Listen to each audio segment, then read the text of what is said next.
Hello everyone. Today we are taking refraction phenomena. Refraction phenomena in the case of light when ray travel from one medium to another medium. Okay, here you can see when ray is coming here.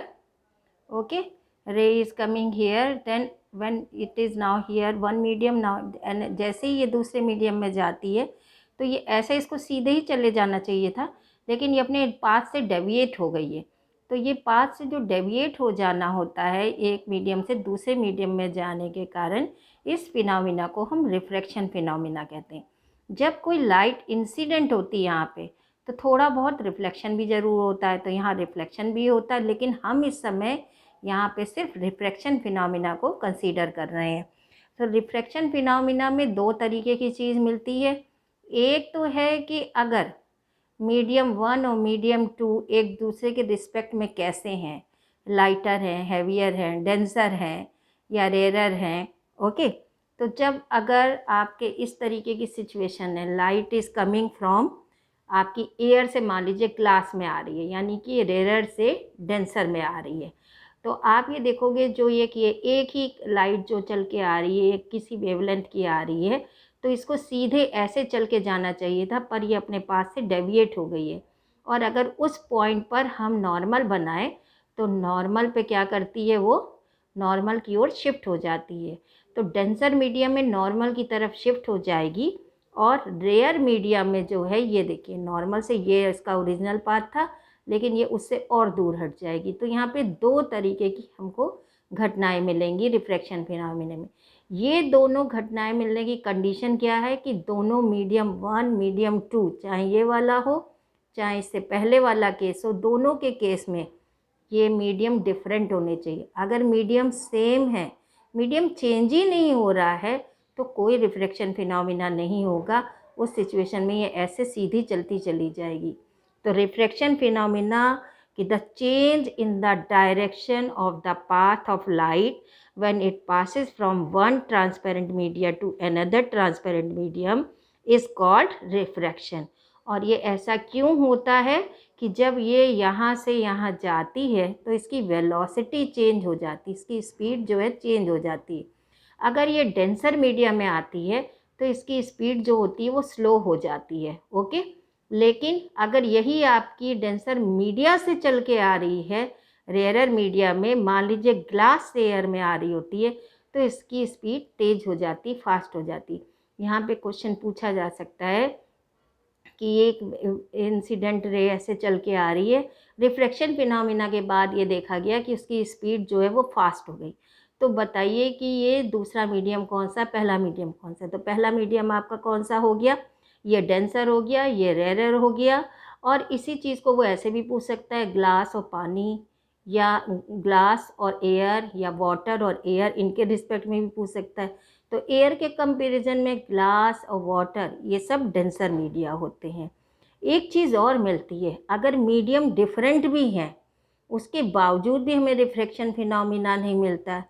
वो ऐसा किस condition में होता है, जब ये रे जो यहाँ पे फॉल कर रही थी हमारी, ये कुछ ना कुछ एंगल बना रही थी।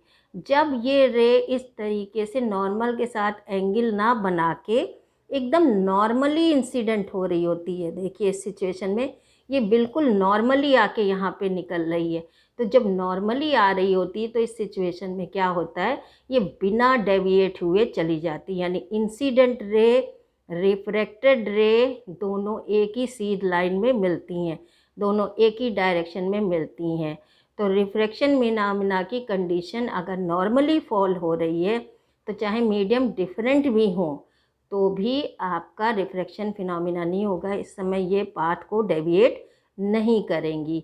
तो दो कंडीशन होती हैं, अगर मीडियम चेंज ना हो, मीडियम चेंज नहीं होगा तब भी ये सीधी आएगी, और मीडियम चेंज होने के साथ साथ अगर ये नॉर्मली इस पे गिर रही हैं तो इस समय नॉर्मली फॉल होने की वजह से इंसिडेंट है किसके, नॉर्मली इस बाउंड्री लाइन के, जहाँ जिस बाउंड्री के इस तरफ ये एक मीडियम 1 है, एक तरफ मीडियम 2 है, इसके जो है परपेंडिकुलर गिर रही है, तो ये परपेंडिकुलर ही सीधी ऐसे ही चली जाएगी, कोई इसमें डेविएशन नहीं होगा।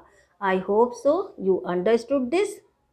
नाउ अनदर इम्पॉर्टेंट थिंग कि रिफ्रैक्शन फिनोमिना हो रहा है तो उस समय क्या क्या लॉज होते हैं।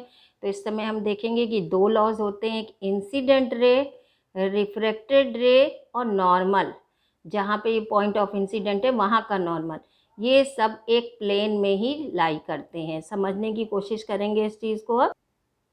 अब देखिए इसमें जो है ये इंसिडेंट रे, ये आपका नॉर्मल और ये रिफ्रैक्टेड रे, ये सारी की सारी हम अपनी कॉपी के प्लेन में बना ले रहे हैं, यानी एक ही प्लेन में तीनों चीज़ें लाई करती हैं। यही एग्जांपल देखिए इसमें भी, देखिए यहाँ पे नॉर्मल और इंसिडेंट रे एक ही लाइन में है, एक ही सीध में है, तो ये सब एक ही प्लेन पे लाई करते हैं। It is the first law of refraction.